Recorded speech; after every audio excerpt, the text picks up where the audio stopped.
Hello, Losing Weight Ripping Wine here. It's Sunday, 24th of August. I have lost a bit of weight the last couple of days. Yesterday I had dropped to 94.1 kilograms, and usually when I get a drop that big, it bounces back a bit. But this morning it was 39.9 kilograms. No, what do I say? 93.9.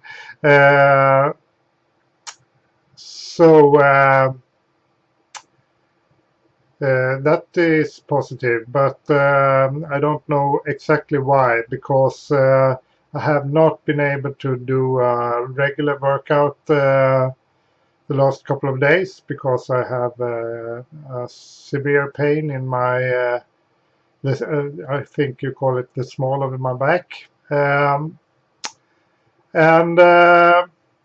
it makes it pains me enough to not be able to run. So I did walk, and I tried to do as much of the other exercises that I could. My back is a bit sensitive when it comes to coming back from the vacation, and I've worked a couple of weeks now since then, and so it's maybe not that surprising that, but I was kind of thinking that I would be better in the back by losing weight, but this is as much pain as I ever had, actually. So I will do at least an attempt to work out later today, and tomorrow I will get my what do you call it, vertebrae bone in the small of my back corrected, because it usually pops to the side when I do something wrong at the work. I lift quite a bit of heavy weights in my work, so I must have done something wrong. Well, that about that. So I'm not so happy about the pain. I also not so happy about the resurrection of my Audiomaker Aroma turntable. I got a new pickup, as you know, a Sumiko Blackbird low output version. It's so new that yesterday at least it wasn't even on their website. Even the manual wasn't reprinted for the new values. Even I had to mail them for that. But it was fantastic sound and pickup, and it really fit the Air Tangent 1B arm that I have. But the Audiomaker Aroma turntable, it's a floating suspension construction. It's inverted ball bearing, which is highly unusual. And it seems that probably the capacitor for the motor has gone off, and it's making a lot of noise. It seems to be mechanically transported, though. It's very strange. Anyway, a floating suspension turntable for that kind of arm is also slightly inappropriate. While it worked, it was fantastic, but I think keeping this running well for at least the next couple of years while I do this project, I find it that I'd rather change the whole turntable. I got a quote from the creator of the Air Tangent arm. They imported the Audiomakers once upon a time, and it would be up to about half of the cost of a completely new turntable. So I will tear down the the audio mech can remove the air tangent arm, do careful measurements for the fittings of the arm because it's not quite complete. So I will send that to probably Avid Hi-Fi, who will make a special fitting for an Avid Ingenium turntable, and I hope. It depends. I have a few other options in line if that fails. So it's about what I can afford. It's actually way beyond what I can afford, but I've gone this far. I better make it right. And the Avid turntable is so easy to maintain, and the tangent arm is so easy to maintain. So when that is done, that combination should last extremely long time, way beyond any normal construction. So well, that about that.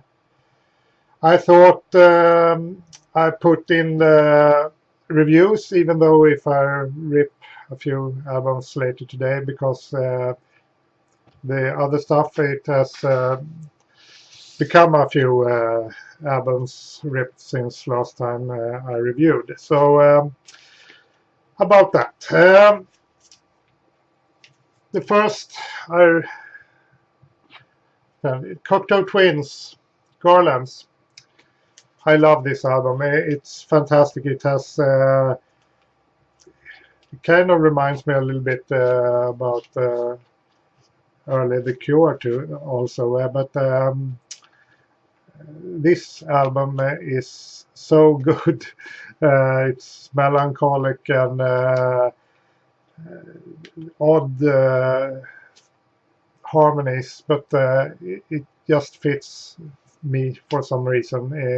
It has nothing to do with my progressive thinking or anything. It's just awesome. And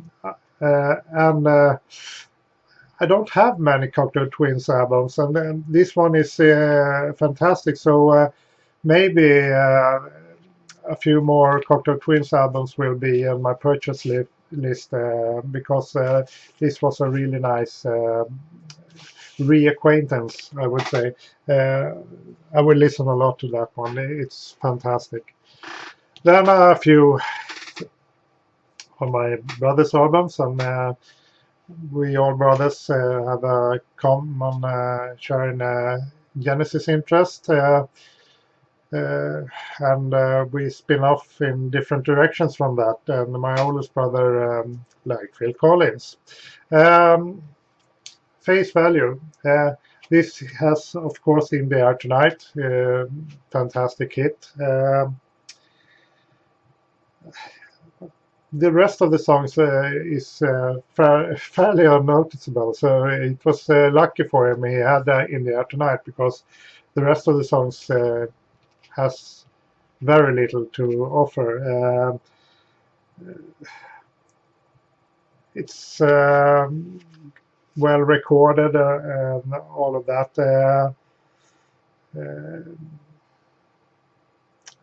Well, it's Phil Collins. Most of you know at least a bit of it. And my brother bought more. Hello, I Must Be Going. Was this the one? I don't remember if it was this or the next one, but the one of them is almost purely ballads. And I don't think if Phil Collins' solo music would appeal in any way for me, it would be where at least he tries to be more of the fantastic drummer he is, or at least was, if you listen to him. So, talking Phil Collins, but seriously, there are good production and all. It sounds good. It's well recorded and stuff. So if you like Phil Collins, it's good records. Although these particular ones has been handled by my brother in various degrees of decay, but it was okay. Good workout music for some of the songs. Next, one of my really favorite albums. This is the first one I tried to rip with the new semi-new record player, the Audiomaker Roma, where I discovered the problems with the motor. Shawn Colvin, Steady On. I really like this album. It's not quite my type of music, but it's the best version of this kind of music there is, and fantastically recorded, and the vinyl press is also fantastic. So being the first one on with a new pickup, so it was a fantastic coincidence.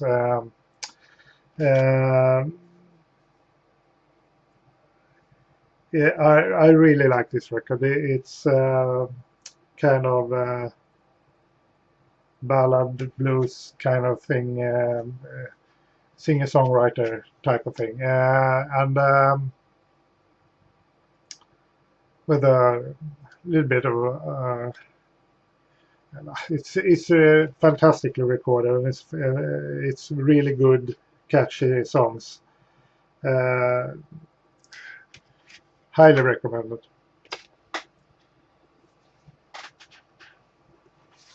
Then after Colvin comes Cooper, Alice Cooper, and School's Out. This was not very good. It kind of confirms what I always thought about Alice Cooper. I have this is all because it's a few Alice Cooper records. I'll just say that School's Out, then Billion Dollar Babies. Those two were mine, and then two of my brothers.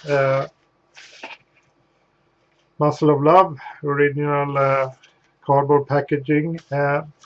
This, you see this here, different things. This album had been had a lot of pressure on it, so the second side of this actually on the vinyl had indentations from these cardboard edges. And it was impossible to play the last couple of tracks from it.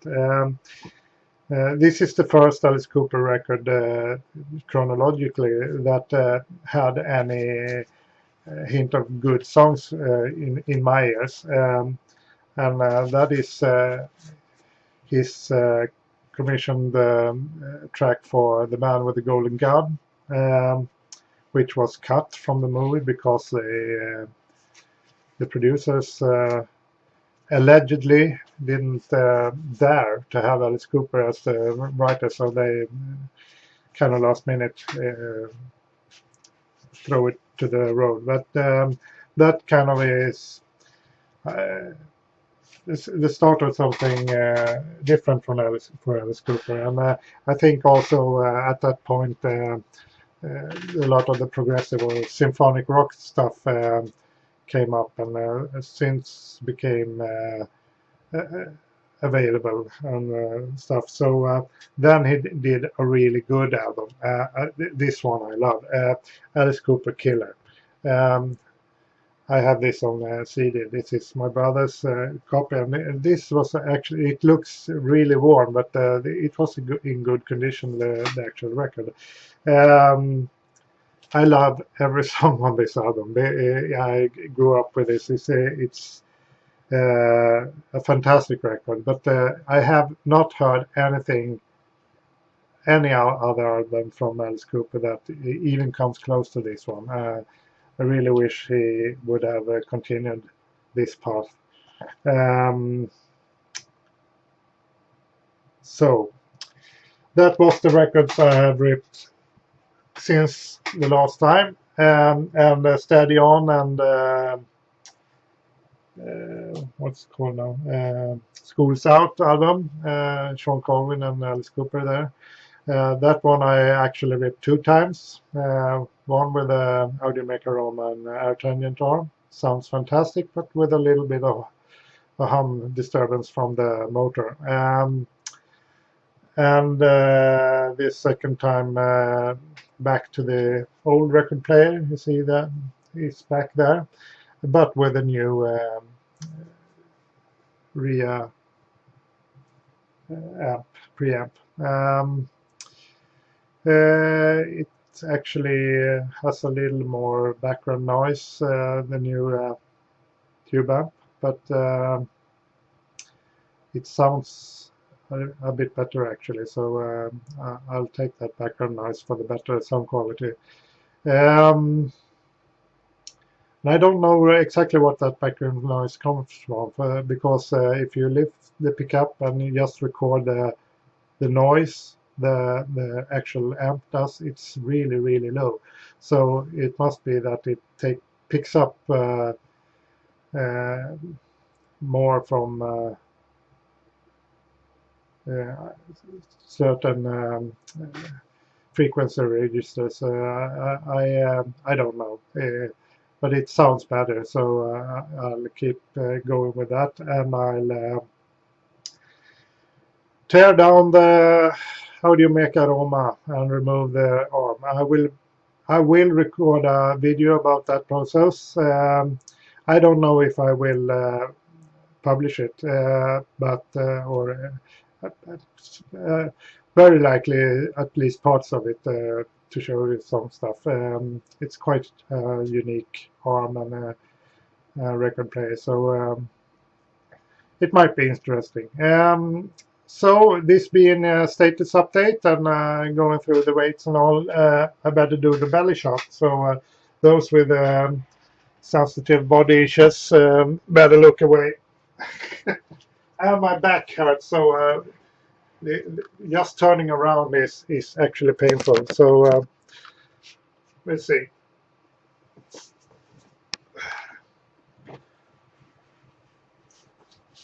So